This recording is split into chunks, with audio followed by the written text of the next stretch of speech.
Assalamualaikum warahmatullahi wabarakatuh. Salam Budi Luhur. Perkenalkan, nama saya Kusnul Nurjana dengan NIM 1731510440 dari mahasiswa Budi Luhur Fakultas Ekonomi dan Bisnis, Program Studi Manajemen Konsentrasi Keuangan. Untuk memenuhi nilai ujian tengah semester pada mata kuliah Manajemen Strategi yang diajarkan oleh Bapak Dr. Muhammad Mabrur Taufik, SAG, SEMM, saya akan menjelaskan materi tentang manajemen strategi yang bertujuan untuk menjelaskan manfaat belajar strategi, menjelaskan manfaat belajar ekonomika, menguraikan berbagai hal mengenai globalisasi dan tantangan manajemen strategi, menjelaskan juga definisi manajemen strategi, lalu mendeskripsikan peranan manajemen stakeholders. Mengapa kita mempelajari strategi? Karena strategi berkaitan dengan keputusan besar yang dihadapi organisasi dalam melakukan bisnis. Berkaitan juga dengan perilaku yang konsisten dan seharusnya mampu menciptakan keunggulan kompetitif perusahaan. Lalu, strategi juga sangat penting untuk menentukan kesuksesan organisasi. Sehingga, inilah yang menjadi alasan mengapa kita mempelajari strategi menjadi amat bermanfaat dan menjanjikan. Lalu ada juga manfaat manajemen strategi, yaitu meningkatkan kemampuan perusahaan dalam mencegah masalah. Dapat ditarik juga dari berbagai alternatif yang terbaik, dilibatkannya karyawan dalam formulasi strategi yang pada akhirnya dapat meningkatkan motivasi mereka. Lalu ada juga penolakan atas perubahan dapat dikurangi. Lalu mengapa kita juga harus mempelajari ekonomika? Karena dalam menganalisis pengambilan keputusan, baik yang dilakukan perorangan maupun organisasional, analisis ekonomika dapat digunakan untuk mengetahui elemen kunci dari proses yang dijalaninya. Lalu ada juga hal-hal yang harus diidentifikasi oleh model ekonomika, yaitu ada pembuat keputusan, tujuan, pilihan, serta hubungan antara pilihan dan hasil. Ini ada materi globalisasi, yaitu dua faktor penyebab terjadinya globalisasi. Yang pertama, adanya dorongan investasi yang dimulai. Kedua, ada GATT atau General Agreement on Trade Tariffs and Trade, merupakan penarik utama di sisi permintaan. Lalu, kecenderungan yang mendukung globalisasi. Ada 5, yang pertama yaitu aliran dana dan modal semakin mudah menembus batas negara. Yang kedua, investor asing semakin giat membeli dan menjual aset finansial dan real. Yang ketiga, institusi keuangan asing semakin gencar menembus pusat keuangan dunia dan regional. Yang keempat, banyak perusahaan mencatatkan dan menawarkan sahamnya di pasar modal internasional. Yang terakhir ada liberalisasi dan deregulasi sektor finansial. Lalu ada 2 dimensi globalisasi. Yang pertama, terjadinya pergeseran kekuatan ekonomi global memunculkan 3 mega markets ekonomi dunia. Yang pertama ada MII, Amerika Utara, dan Asia Timur dan Asia Tenggara. Yang kedua, ada globalisasi investasi mendorong tumbuh dan menyebarnya perusahaan transnasional atau yang sering disebut TNC. Definisi manajemen strategi. Manajemen strategi terdiri dari analisis, keputusan, dan aksi yang diambil organisasi untuk menciptakan dan mempertahankan keunggulan kompetitif.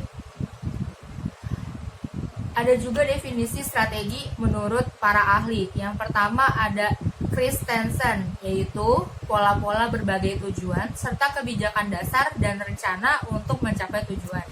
Lalu ada juga menurut Ansoff, yaitu aturan untuk pembuatan keputusan dan penentuan garis pedoman. Lalu ada juga menurut Uiterhoven, yaitu usaha pencapaian tujuan. Definisi strategi manajemen, yaitu serangkaian rencana yang disatukan luas dan terintegrasi. Ada juga menurut Whelan dan Hanger, yaitu keputusan dan tindakan manajerial yang di dalamnya terdapat penyusunan rencana strategis. Proses manajemen strategi itu ada 5. Yang pertama, analisis lingkungan, yang artinya itu memonitor lingkungan organisasi untuk identifikasi kesempatan dan hambatan. Yang kedua, ada arah organisasi. yaitu indikatornya sasaran dan misi organisasi. Yang ketiga, ada formulasi strategi organisasi, yang artinya adalah membentuk dan menyeleksi strategi. Lalu ada implementasi strategi organisasi, yang artinya tindakan mengembangkan strategi dari tahap sebelumnya. Dan yang terakhir adalah evaluasi strategi, yaitu meneliti dan mengevaluasi. Lalu di sini ada proses strategi. Yang pertama ada misi. Yang pertama misinya adalah menurut Craig and Grant, yaitu pernyataan tentang sasaran-sasaran strategi, tujuan utama, dan bagian identik perusahaan. Menurut David, yaitu apakah sebuah bisnis itu. Yang selanjutnya ada visinya. Yang pertama ada keinginan, yang kedua ada cita-cita perusahaan. Lalu ada goals atau sasaran, yang menurut Ansoff adalah nilai pada skala yang ingin dicapai. Menurut Anthony adalah apa yang ingin dicapai oleh sebuah organisasi. Lalu ada menurut Gray dan Rickett, yaitu pernyataan tentang arah organisasi. Lalu ada juga tujuan, yaitu keputusan yang memungkinkan manajemen untuk mengarahkan dan mempedomani dan mengukur prestasi. Lalu di sini ada misi dan tujuan dari proses strategi, yaitu ada lingkungan umum, lingkungan industri dan internal, dan faktor internal.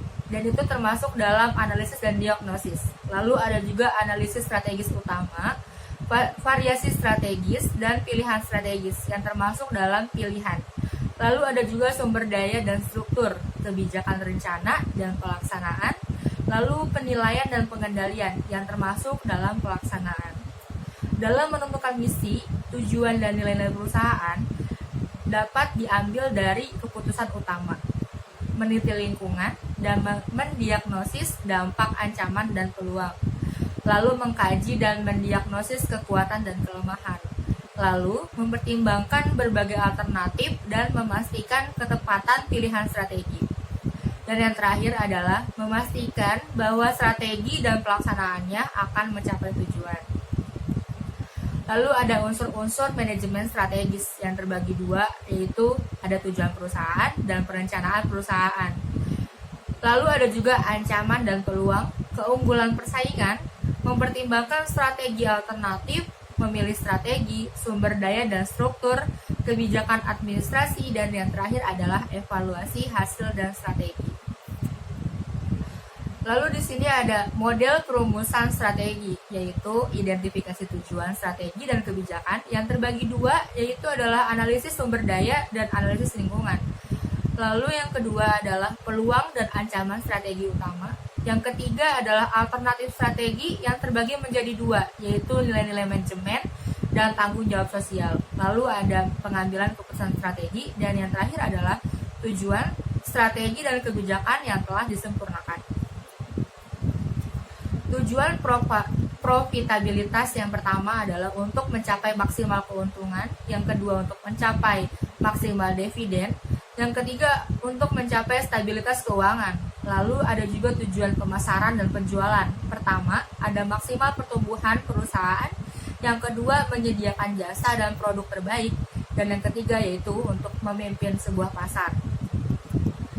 Lalu ada juga tujuan hubungan dengan karyawan. Yang pertama yaitu imbalan dan manfaat, yang kedua tempat kerja yang akrab, yang ketiga untuk memuaskan karyawan. Lalu ada juga tujuan efisiensi, yaitu perusahaan yang efisiensi dan memimpin sebuah industri yang besar. Lalu ada juga tujuan tanggung jawab sosial, yaitu perusahaan yang bertanggung jawab sosial dan melayani masyarakat. Atribut kunci sebuah manajemen strategi itu ada 4. Yang pertama, mengarahkan organisasi dalam mencapai tujuan dan sasarannya.